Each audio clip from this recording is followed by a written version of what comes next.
Merci pour l'autorité de la parole. Merci, notre Dieu, pour la démonstration de ta puissance. Merci, notre Dieu. Reçois l'honneur, la gloire et la puissance dans les noms précieux et puissants de Jésus que nous avons ainsi prié. Amen. Amen. Le Seigneur est très bon. Amen. Le Seigneur est très bon. Le Seigneur est très, très, très bon. Le Seigneur est très, très, très, très bon. Le Seigneur est très bon. Il est bon, très bon. Et il n'est pas seulement bon, il est un Dieu fidèle. Le Seigneur est fidèle. Est-ce que vous savez que Dieu est fidèle? Il est fidèle. Il est très fidèle, notre Dieu. Et ce matin, nous allons lire 3 versets.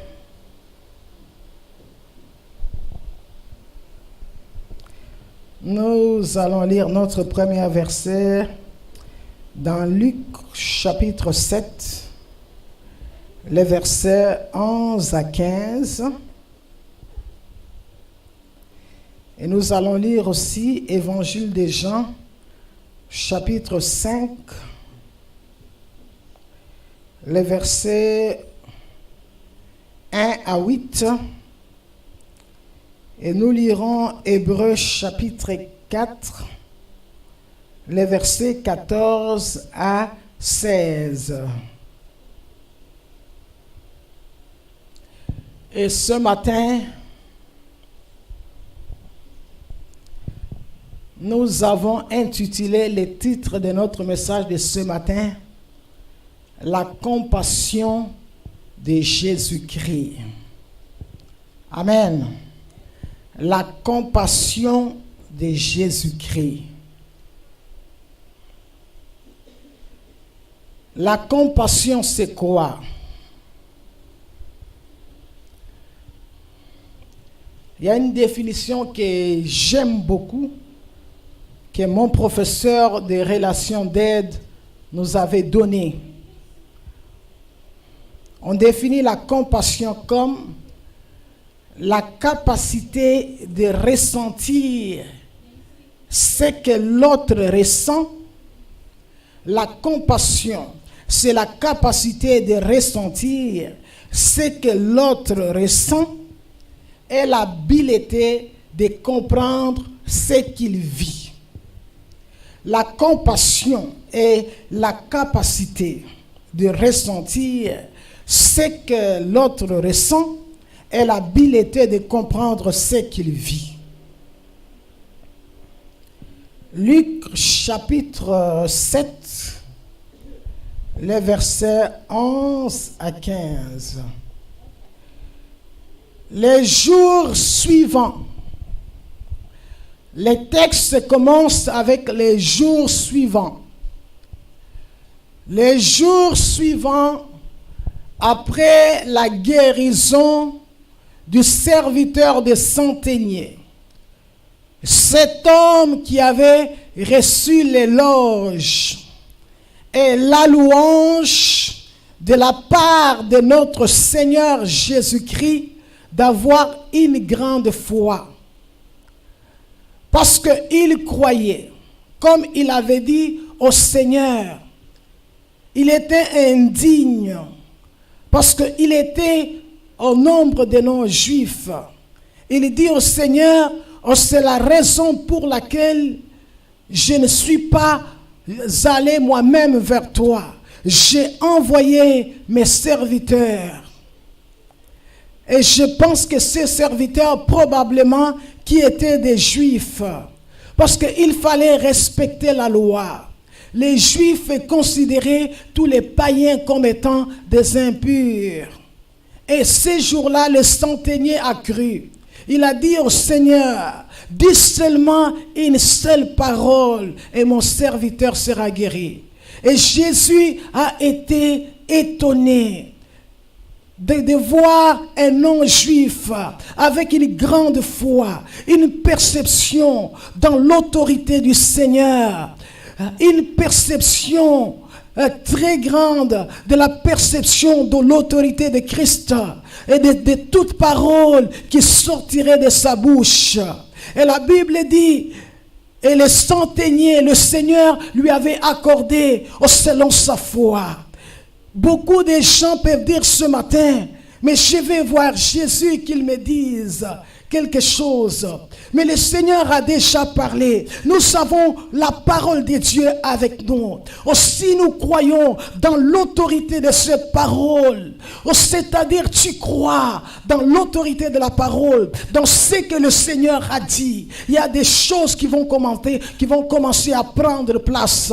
Les chrétiens devaient vivre avec des surnaturels chaque jour de leur vie. Parce que nous savons la parole de Dieu. Nous savons l'autorité des autorités. Nous savons la parole de ce Dieu créateur, de celui qui est assis sur le trône, de ce Dieu vivant, de ce Dieu capable à faire des miracles et des prodiges.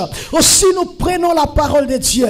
Aussi nous nous appuyons sur la parole. Aussi nous croyons dans l'autorité de cette parole. Notre vie sera remplie de surnaturel. Nous allons vivre de miracles comme avait vécu le centenier. Et la Bible dit les jours suivants. Amen. La Bible dit les jours suivants. Jésus alla dans une ville appelée Naïn. Ses disciples et une grande foule faisaient route ensemble avec lui. Et lorsqu'il fut près de la porte de la ville, voici on portait en terre un mort, fils unique de sa mère, qui était veuve. Il y avait avec elle beaucoup de gens de la ville. Le Seigneur l'ayant vue, fut émis de compassion pour elle et lui dit, ne pleure pas. Il s'approcha et toucha le cercueil. Et ceux qui les portaient s'arrêtèrent. Et il dit, jeune homme, je te dis, lève-toi. Et le mort s'assit et se mit à parler. Jésus les rendit à sa mère. Tous se firent saisis de crainte et ils glorifiaient Dieu, disant, un grand prophète apparut parmi nous. Et Dieu a visité son peuple. Cette parole sur Jésus s'est répandue dans toute la Judée et dans tous les pays d'alentour. Amen. Naïn était une petite ville au sud-ouest de Capernaum. Parce que le centenier, lui, il vivait à Capernaum. La Bible dit, Jésus se rendait à Naïn. Probablement parce que Jésus savait ce qui se passait à Naïn. La Bible dit, le Seigneur s'est approché de cette ville qu'on appelle Naïn, avec ses disciples, avec une grande foule qui les suivait.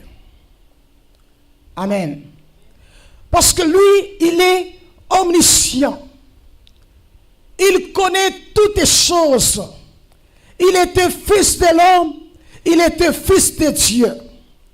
Mais la Bible nous dit pourquoi le Seigneur s'est approché, pourquoi le Seigneur s'est rendu à Naïn. Parce qu'à Naïn, il y avait une veuve. La Bible dit il y avait un convoi funèbre qui sortait de Naïn. Il y avait un cortège funéraire. Et la Bible dit quoi?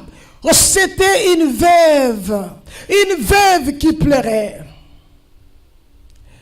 Et la Bible nous dit, on n'a pas seulement mentionné qu'elle était veuve. Elle n'avait pas 5 enfants.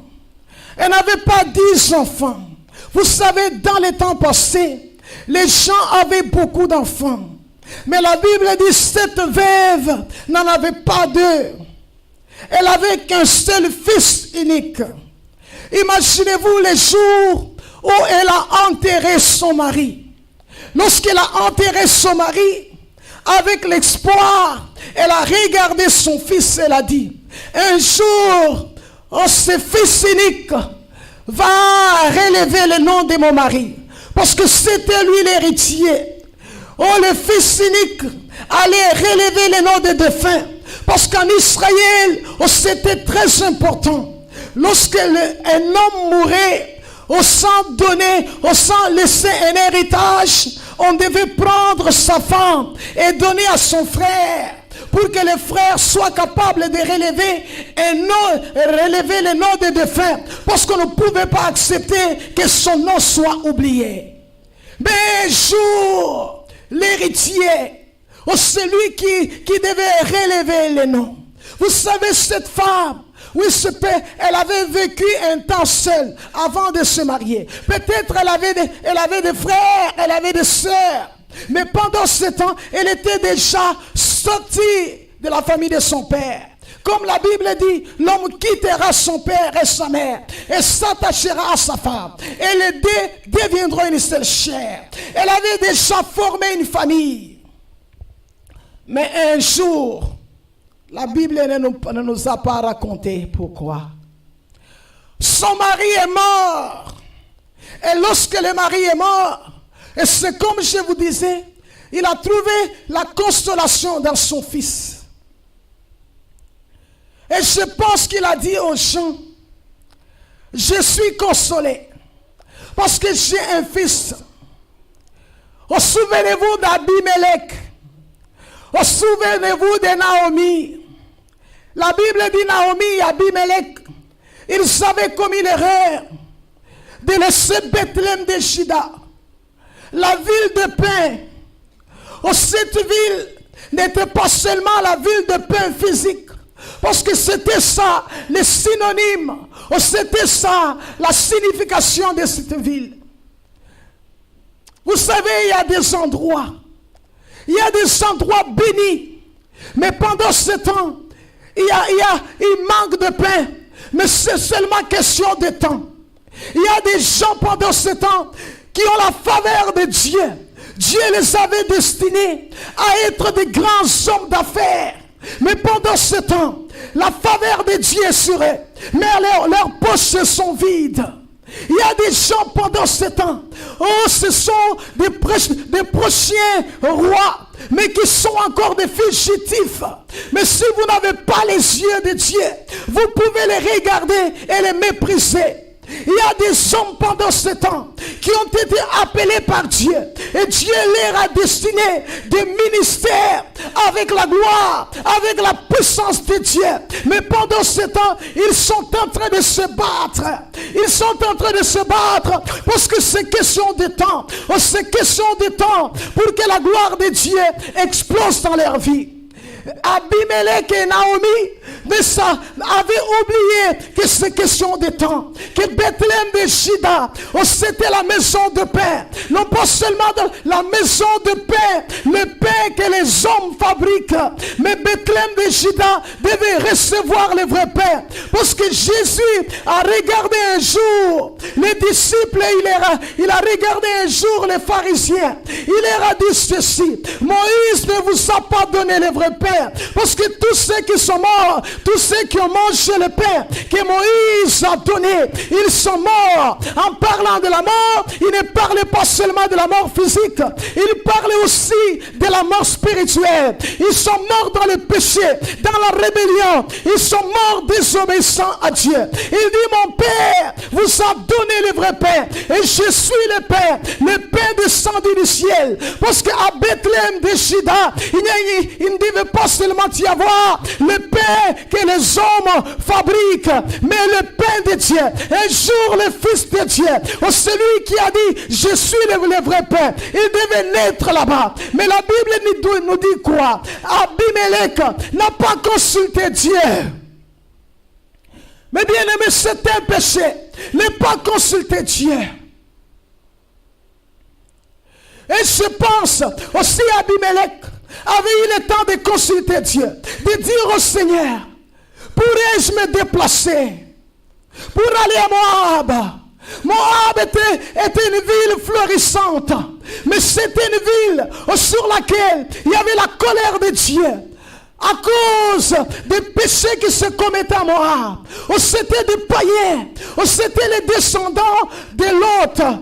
Mais la Bible nous dit, mais quand on regardait avec les yeux de la chair, ça fleurissait. Il y a des gens pendant ce temps, quand vous pouvez les regarder, ils sont en train de fleurir. Ils sont dans l'abondance. Ils sont riches. Ils sont bien assis. Mais c'est question de temps. Parce que la colère de Dieu est sur eux. Parce qu'ils ont oublié Dieu. Parce qu'ils ont rejeté Dieu. La Bible dit, Abimelech a commis cette erreur. Il est allé. Et c'est comme ça qu'Abimelech est mort. Et c'est comme ça que ses fils sont morts. Mais la Bible dit, cette femme, elle savait qu'est-ce que c'est perdre les héritiers. Elle a dit, appelez-moi Mara, parce que le Seigneur m'a rempli d'amertume. J'ai perdu mon mari, j'ai perdu les héritiers. On sait qui devait relever les noms. Heureusement pour elle, elle avait trouvé une femme qui avait les yeux de Dieu, Ruth la Moabite, qui savait que bien que cette femme avait tout perdu, mais elle avait encore la faveur de Dieu. Parce que à Bethléem de Juda, il y avait Jean, il y avait Boaz qui pouvait relever les noms des défunts. La Bible dit que cette fille, lorsque Naomi lui a dit, on va vers tes pères, va vers tes dieux, elle a refusé. Mais bien aimé, il y a beaucoup de gens qui ont embrassé des hommes qui avaient la faveur de Dieu, des hommes et des femmes qui avaient la prospérité de Dieu. Avec eux, c'est seulement question de temps. Tu les regardes avec les yeux, tu les regardes, tu ne vois rien. Mais quand tu regardes avec les yeux spirituels, ce sont des hommes destinés à l'abondance, destinés à la richesse, destinés à la célébrité, à la gloire, à la renommée. Mais maintenant, ils n'ont rien avec eux. La Bible dit, c'était triste pour cette veuve.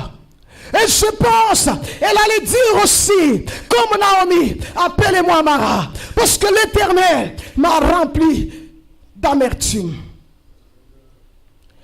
Être veuve et perdre son fils unique. Mais la Bible dit, il y avait le cortège de Jésus de Nazareth. Vous savez, peut-être ça fait longtemps que tu souffres. Ça fait longtemps. Tu es dans l'amertume. Tu as la douleur, la souffrance. Le Seigneur le sait. Le Seigneur le sait. La Bible dit, celui qui connaissait toutes les choses, il se mit ce jour-là pour aller à Naïn. Et c'est comme ça que les deux cortèges se sont rencontrés. La Bible dit, la veuve, elle pleurait. Elle pleurait seulement la compassion de Jésus. Le Seigneur ressent, on sait que tu ressens. Le Seigneur comprend, on sait que tu vis. Il les ressent, il les comprend. La Bible dit, c'est la raison pour laquelle lui qui était le Fils de Dieu, il a pris la forme d'un serviteur. Il a pris la forme d'un homme. Il est devenu parmi nous. Parce qu'il devait vivre comme un homme. Et ressentir ce que nous ressentons. Ressentir l'oppression du péché. Ressentir l'oppression du diable. Parce qu'il a été tenté par Satan. La Bible dit lorsqu'il a jeûné 40 jours. La Bible dit le diable s'est approché. Aussi tu es fils de Dieu. Change ces pierres en pain. C'est la raison pour laquelle il est descendu. Il a renoncé momentanément. Il a renoncé à son trône de gloire. Il est descendu parmi les hommes. N'est pas né dans un hôpital de luxe. Il a choisi d'aller naître parmi des animaux. La Bible nous dit quoi? Le Seigneur connaissait la douleur de cette femme. La Bible dit, émis de compassion. Et le Seigneur ce matin, le Seigneur me dit de te dire, il connaît ta situation. Il sait combien de temps tu as souffert. Il connaît comment tu passes des nuits sans dormir. Il connaît l'amertume dans ton cœur. Il connaît la souffrance que tu endures pour payer tes factures. Il sait comment tu luttes pour régner les débuts du mois. Le Seigneur le sait. Et ce matin, le Seigneur me dit, il est émis de compassion pour ta situation. Le Seigneur est émis de compassion. Il a étendu sa main. Il veut agir ce matin.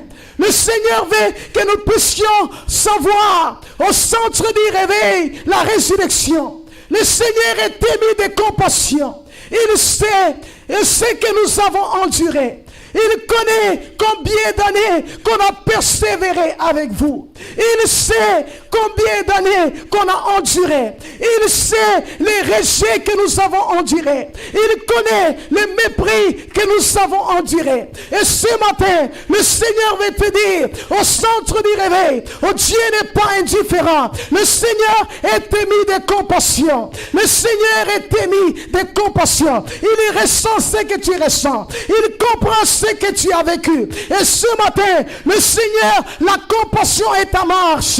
La compassion qui était en marche vers la ville de Naïn. Oh, cette veuve qui n'avait pas prié, qui n'avait pas demandé au Seigneur quoi que ce soit. Mais la Bible nous dit, parce qu'il était compatissant, parce qu'il est descendu pour venir soulager la misère des hommes, pour venir rencontrer et solutionner les problèmes des hommes. Et ces jours-là, émis de compassion.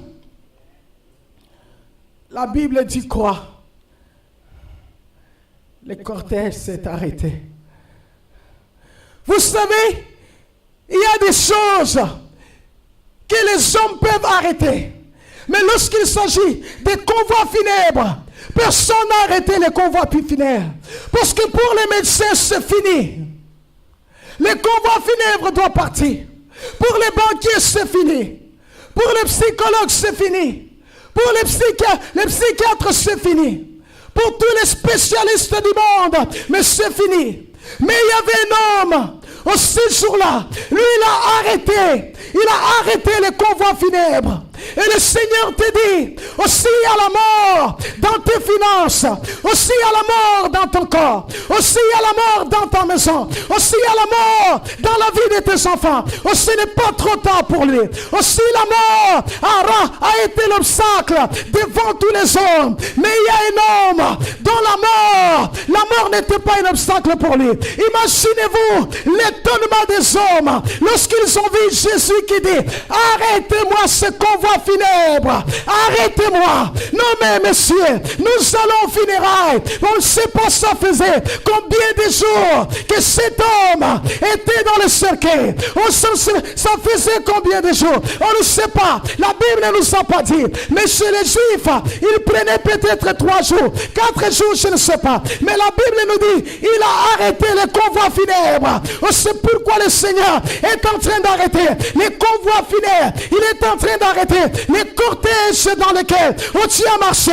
Ce jour-là, c'était les cortèges des gens qui amenaient mort. Peut-être toi, tu étais dans les cortèges de ceux qui marchent dans la pauvreté. Tu étais dans les cortèges de ceux qui marchent dans la stérilité. Les gens qui ne prospèrent pas, les gens qui sont stériles, sur tous les points. Peut-être tu étais dans les cortèges des gens malades. Tu as toujours mal. mal. Tu as toujours mal. Peut-être ce matin, où tu étais dans les cortèges, de ceux qui ne dorment pas la nuit, les gens qui font des cauchemars. Lorsque la nuit vient, ça devient difficile d'aller monter sur le lit parce qu'ils ne connaissent pas le sommeil de paix. Mais le Seigneur ce matin est en train de dire à ce cortège de s'arrêter parce que Jésus est compatissant. Oh, Jésus est vivant. Le même Jésus qui a arrêté le cortège de Naïm, il arrête ton cortège ce matin parce qu'il connaît ta situation, il connaît ce que tu as vécu, il sait que ça fait longtemps, que tu souffres, et ce matin il dit, il est venu manifester sa compassion à ta faveur. Il n'avait pas de choix que de s'arrêter. Des cortèges avec Jésus et avec un mort. La Bible dit, le Seigneur dit à la femme, ne pleure pas. Le Seigneur te dit, ne pleure pas. Est-ce que tu entends sa voix? Est-ce que tu entends cette voix qui te dit, ne pleure pas, ne pleure pas, ne crains pas, ne pleure pas. Le Seigneur te dit, ne pleure pas. Je connais ta situation. Je sais ce que tu vis. Je ressens ce que tu ressens. Je te comprends. Et ce matin, je suis venu te montrer ma compassion. Je suis venu te montrer que je suis vivant. Vous savez, pendant ce temps, le Seigneur n'était pas encore allé à la croix. Mais bien aimé, le Seigneur n'avait pas encore donné sa vie pour nous. Il y a 2000 ans, il est resté attaché à la croix pour que la compassion soit en action dans nos vies. Pour que nous voyons la bonté de Dieu. On se lisait dans la parole de Dieu. La Bible nous dit ceci. La Bible nous dit, le Dieu qui a les réserves de bonté. C'est David qui disait, il dit, béni soit l'Éternel, qui a les réserves de bonté. Et ces bontés, il les témoigne à ceux qui cherchent en lui son refuge. Nous sommes ici parce que nous cherchons notre refuge dans le Seigneur. Nous savons, il est le refuge les jours de la mort, le refuge dans la pauvreté, les refuges dans l'ignominie, les refuges dans la sécheresse, les refuges dans le chômage, les refuges dans les échecs, les refuges peut-être dans les suicides. Et peut-être ce matin, il y a des gens qui nous suivent, qui sont suicidaires. Ça fait longtemps, ils luttent avec ce démon de suicide. Le Seigneur dit, je connais ta situation, je sais que tu es suicidaire. Et ce matin, je marche vers toi. J'ai décidé d'arrêter ce cortège, de te faire sortir dans les cortèges de ceux qui sont suicidaires, de te donner ma paix, de te donner la joie de vivre ce matin. La Bible dit, le convoi s'est arrêté. La Bible dit, quand le convoi s'est arrêté, le Seigneur a dit, ne pleure pas. Ne pleure pas. La femme n'avait pas eu le temps de dire au Seigneur, mais comment ne pourrais-je pas pleurer? Parce que je pleure un fils cynique. Mais la Bible dit, le Seigneur a touché le cercueil. Il a dit, jeune garçon, lève-toi. Il parle à la mort. Aussi, il est le Seigneur sur la maladie. Il est le Seigneur sur la mort. Il est le Seigneur sur la pauvreté. Il est le Seigneur sur la sécheresse. Il est le Seigneur sur la mendicité. Il est le Seigneur sur le suicide. Il est le Seigneur sur le cancer. Il est le Seigneur sur le sida. Il est le Seigneur sur le diabète. Et ce matin, le Seigneur est en train de parler. Et le Seigneur te dit, mort, lâche ta vie. La mort te lâche ce matin. La mort est en train de prendre fuite. Parce que Jésus est encore Seigneur. Il est le Seigneur. Il est le Seigneur. Oh, c'est le seul qui domine sur la mort. Le jour où il est allé devant la tombe de Lazare, on lui a dit, Seigneur, oh, ça fait 4 jours. Oh, ça fait 4 jours. Il sent déjà. Il sent déjà. Il sent déjà. Peut-être ce matin, vous sentez déjà. Peut-être l'odeur de la mort. Tous les cousins, tous les voisins, tous les amis sont au courant de la mort qui te ravage.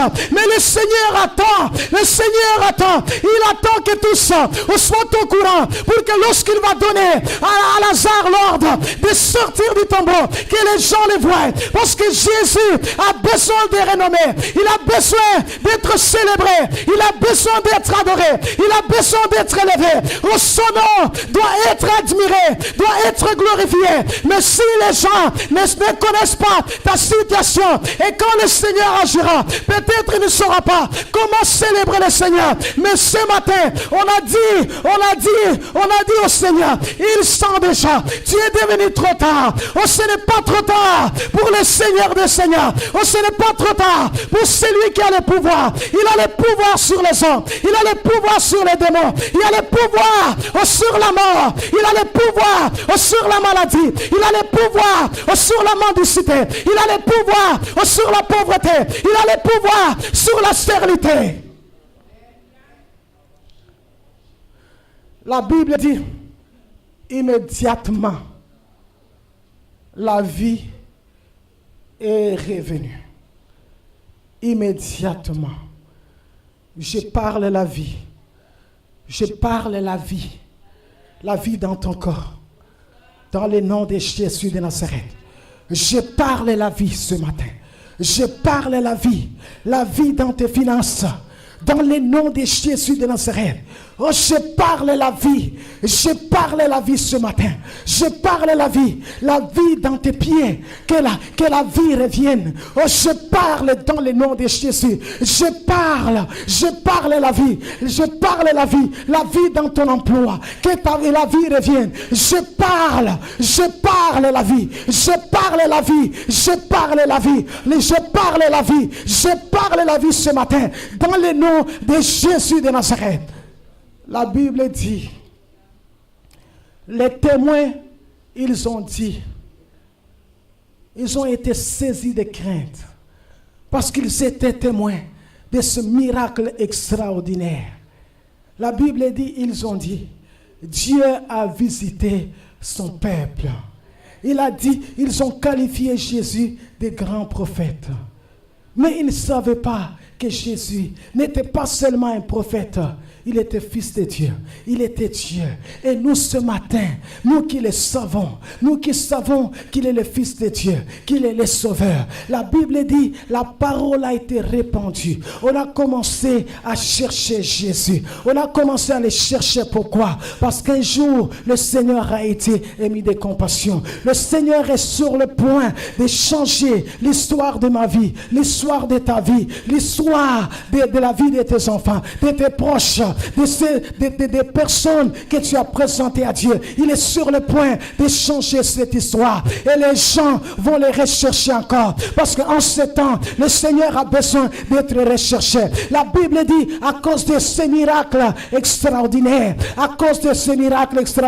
la parole s'est répandue. Et les gens recherchaient Jésus. Sa renommée s'est répandue. Les gens ont commencé à célébrer son nom. Les gens ont commencé à le glorifier. Oh, centre du réveil, mes frères, ma soeur qui m'écoute, oh, ce matin, je vais t'annoncer que le Seigneur dit, il est compatissant, il connaît ta situation, il a étendu sa main pour agir à cause de l'œuvre qu'il a accomplie à la croix, à cause de ce qu'il a fait pour toi. Le Seigneur a décidé de mettre fin à l'amertume dans ta vie. Le Seigneur a décidé de mettre fin à ta pauvreté, à ta misère, à ta maladie, à ta souffrance. Oh, ça fait longtemps, mais ce n'est pas trop tard avec Dieu. Il n'est pas venu en retard. Le temps de Dieu, oh, c'est toujours le meilleur temps.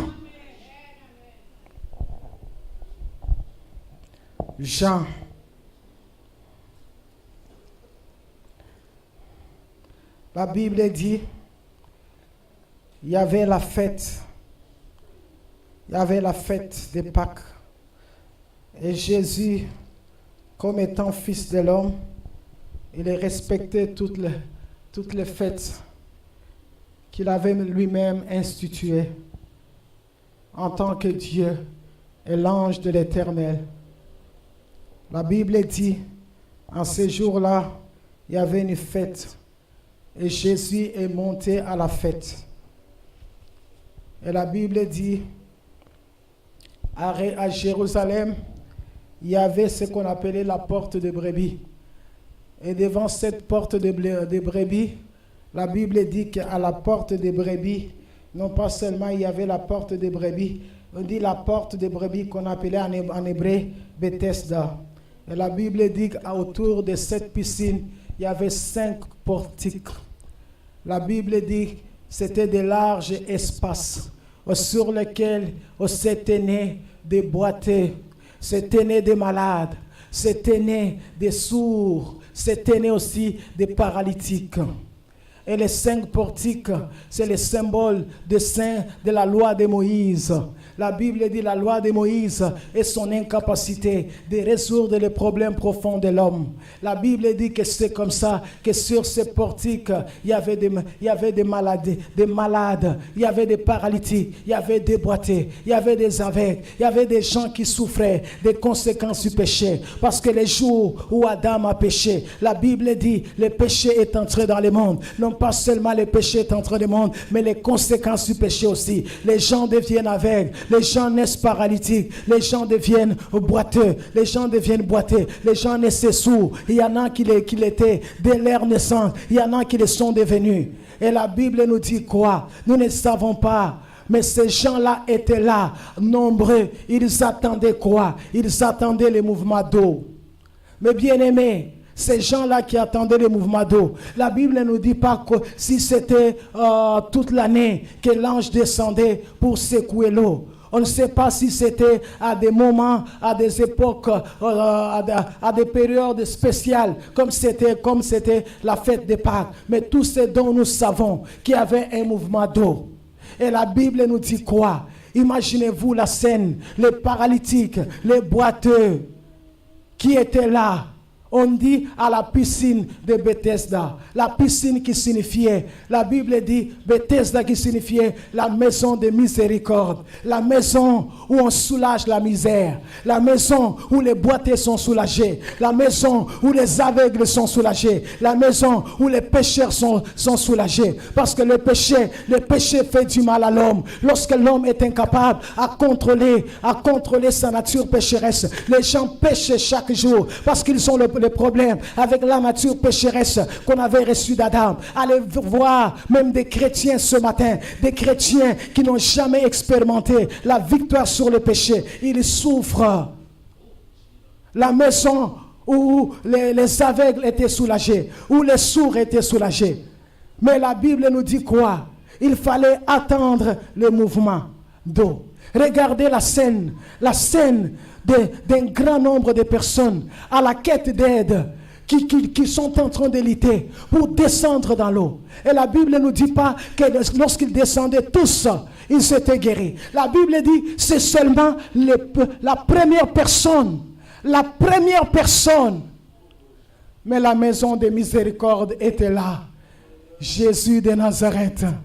La maison de miséricorde était déjà descendue. La Bible dit un jour, il a regardé le temple, il a dit, détruisez ce temple. Détruisez ce temple et je vais le rebâtir en 3 jours. Et la Bible nous dit, les Juifs étaient en colère. Qu'est-ce que tu veux nous faire entendre? On s'est pris des années pour construire ce temple. Et toi tu nous dis ceci, de détruire ce temple. En 3 jours tu vas le rebâtir. Mais la Bible dit, il ne parlait pas des temples qui étaient là. Il parlait des temples de son corps. Détruisez, ça c'est la maison de miséricorde. Je suis venu soulager. On sait que la loi de Moïse a été incapable de soulagé. Moïse a donné du pain. Il n'a pas libéré les hommes du péché. Oh, je suis venu répondre aux questions des hommes. La Bible dit les boiteux étaient exclus. Oh, les aveugles étaient exclus. Oh, souvenez-vous de ces paralytiques qui étaient devant les temples. La Bible dit ils étaient exclus. Oh, si tu étais boiteux, même si tu étais de la tribu d'Aaron, tu étais exclu. Mais la Bible dit la maison de miséricorde était déjà là. Imaginez-vous quand le Seigneur a décidé d'aller à la fête, d'aller à côté de la piscine, sur ces 5 portiques. Qui pouvait les reconnaître? Mais la Bible dit, il y avait un homme, 38 ans, c'est-à-dire avant la naissance de Jésus. Vous savez, pour être dans l'eau, il fallait être qualifié. C'est-à-dire, le premier, ta rapidité, ta stratégie, ta force. Tu te jettes dans l'eau. Mais lui, il est venu pour nous dire, personne n'est qualifié. Je suis le seul qui a été qualifié. Il est le seul qui a été qualifié. Il a seulement choisi d'aller sur le bois de Calvaire, de prendre ma place, de prendre ta place, pour que toi tu crois dans cette œuvre qu'il a fait. Et quand tu crois dans cette œuvre que tu as fait, oh, tu es sauvé, tu es guéri, tu es délivré. Et ce matin, il est ici, Jésus de Nazareth. Il dit, je suis ici. Je sais, ça fait combien de temps? Vous savez, les paralytiques, quand quelqu'un est paralysé, donc c'est-à-dire il ne bouge pas sa main, il ne bouge pas son pied, il était incapable d'abord de se déplacer soi-même. Il fallait attendre combien de temps? Mais la Bible dit, pendant 38 ans. Mes bien-aimés, la maison de miséricorde est déjà descendue. Le Seigneur nous a dit seulement, crois que dans ces maîtrissures, que tu es guéri. Tu n'as pas besoin d'attendre 38 ans. Oh, la maison de miséricorde est déjà descendue. Il a dit, crois que des risques qu'il était, il s'est appauvri.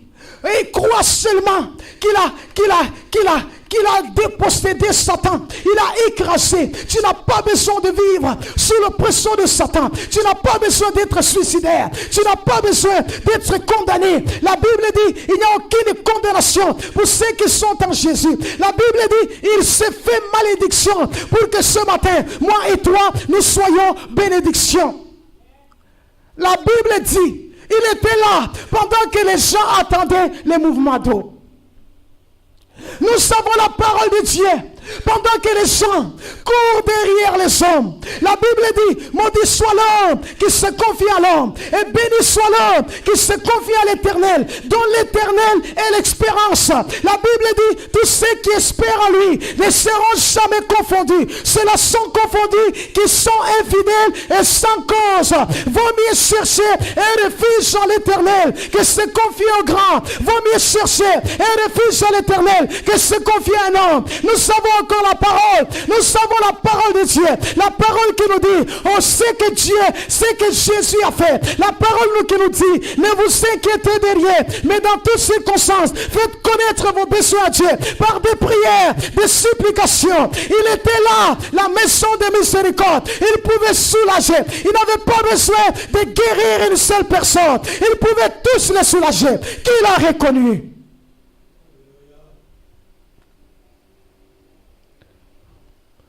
La Bible dit, il s'approche. La Bible dit encore, émis de compassion. Il s'approche de cet homme. Il lui dit, veux-tu être guéri? Le Seigneur te dit, veux-tu être soulagé? Non, Seigneur, mon médecin a dit que mon cas est grave. Ce n'est pas ce que je te demande ce matin. Veux-tu être guéri? Le Seigneur dit, est-ce que tu veux trouver le sommeil? Oh, on a dit, je souffre de nerfs. Là, non, ce n'est pas ce que le Seigneur. Le Seigneur te dit, veux-tu retrouver le sommeil la nuit? Le Seigneur te dit, veux-tu que je paye tes factures? Oh non, Seigneur, on m'a dit, mon salaire n'est pas... Le Seigneur te dit ce matin, est-ce que veux-tu? Est-ce que veux-tu être délivré? Est-ce que veux-tu être guéri?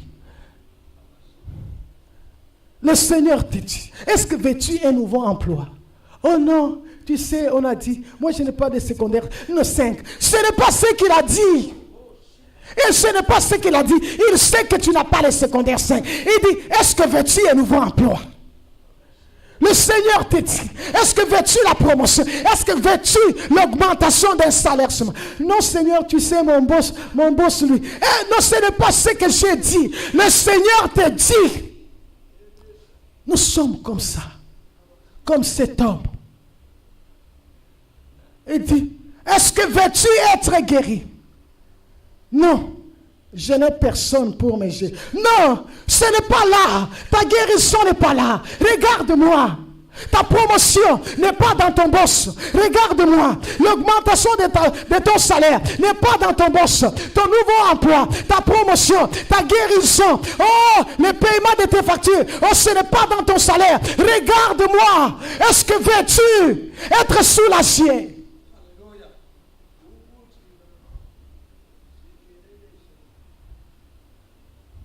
Oh, je n'ai personne. Mais le Seigneur lui dit, prends ton lit et marche. Le Seigneur ne peut pas te demander quelque chose sans te donner le pouvoir de l'accomplir. Lorsqu'il dit, prends ton lit, marche. Les pieds de l'homme, la force est rentrée, la puissance de Dieu. L'homme s'est tenu debout. Et ce matin, le Seigneur te dit, veux-tu être soulagé? Veux-tu être soulagé? Ça, c'est une question. Il est présent ce matin. Jésus de Nazareth. Il te dit, est-ce que veux-tu être? Frère, viens nous aider à prier.